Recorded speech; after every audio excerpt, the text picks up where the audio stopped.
রান্নাবাটিতে সকল দর্শক বন্ধুদের স্বাগত জানিয়ে শুরু করছি আজকের রেসিপি নিরামিষি দই বেগুন। এর জন্য বেগুন তো অবশ্যই লাগছে, যেহেতু ছোট সাইজের বেগুন নিয়ে নিয়েছি তাই 1 বাই 1 করে কেটে নিয়েছি। আর যদি বড় বেগুন হয় তো তাহলে আপনারা প্রমাণ সাইজ অনুযায়ী কেটে নেবেন, যেইভাবে কেটে নিলে ভাজতে সুবিধা হয়। তবে একটু বড় সাইজের রাখবেন। দই বেগুনের ক্ষেত্রে সাধারণত বেগুনগুলো কিন্তু একটু বড় বড়ই হয়ে থাকে বেগুনের পিসগুলো। এবার ভালো করে এতে নুন আর পরিমাণ মতো হলুদ দিয়ে মাখিয়ে নিচ্ছি। এখানে আমি 5টা বেগুন নিয়ে নিয়েছি আর প্রত্যেকটাই 2 টুকরো করে নিয়েছি। নুন হলুদ মাখিয়ে একটু যদি রেখে দেওয়া যায় তাহলে খুবই ভালো হয়, তাতে করে ভাজাটাও ভালো হয় আর বেগুনের স্বাদটাও বেশ বাড়ে। বেগুনের মধ্যে নুনটা খুব সুন্দর ইনসিস্ট হয়, তাই একটু রেখে দেওয়ার পর তারপর বেগুনগুলো সাদা তেলে ভেজে নিচ্ছি। প্রথমেই বেগুনটা দিয়ে একটু অপেক্ষা করতে হবে, গ্যাসের ফ্লেমটা মিডিয়াম টু লোতে রেখে এবার আস্তে আস্তে ওলট পালট করে দুদিকটা ভেজে নিতে হবে। বেগুনটা একটু সময় নিয়ে ভাজতে হবে আর তেলটা একটু বেশি পরিমাণে দিতে হবে বেগুন ভাজার সময়। বেগুন ভাজা হয়ে গেলে তেলটা কমিয়ে তারপরে রান্না করব যেহেতু, তাই এখন তেলটা একটু বেশি পরিমাণে দিয়ে নিয়েছি। বেগুনটা ভাজার জন্য দুপিঠটা সমানভাবে ভেজে নিচ্ছি।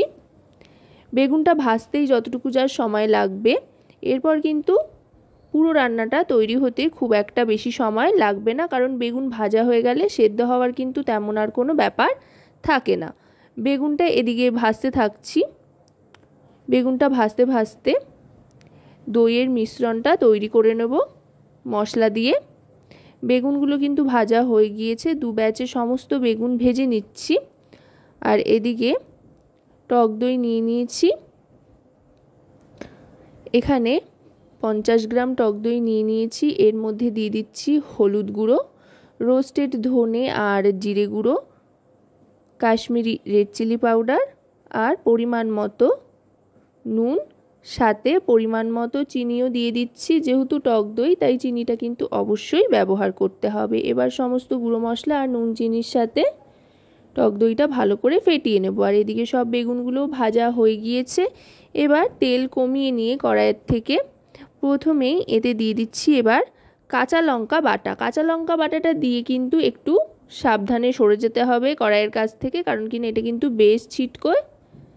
কাঁচা লঙ্কা বাটা দিয়ে ভালো করে মিশিয়ে নিয়ে এবার দিয়ে দিচ্ছি দই আর গুঁড়ো মশলার যে মিশ্রণটা তৈরি করে রেখেছিলাম সেটা।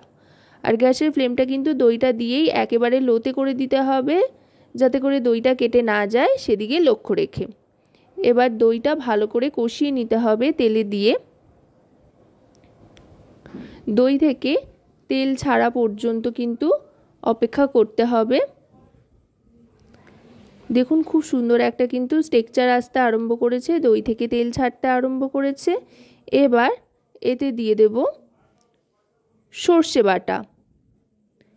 এখানে কিন্তু সাদা ও কালো সর্ষে একসাথে মিশিয়ে বেটে রেখেছি, আপনারা চাইলে যে কোনো একটাও সর্ষেও ব্যবহার করতে পারেন।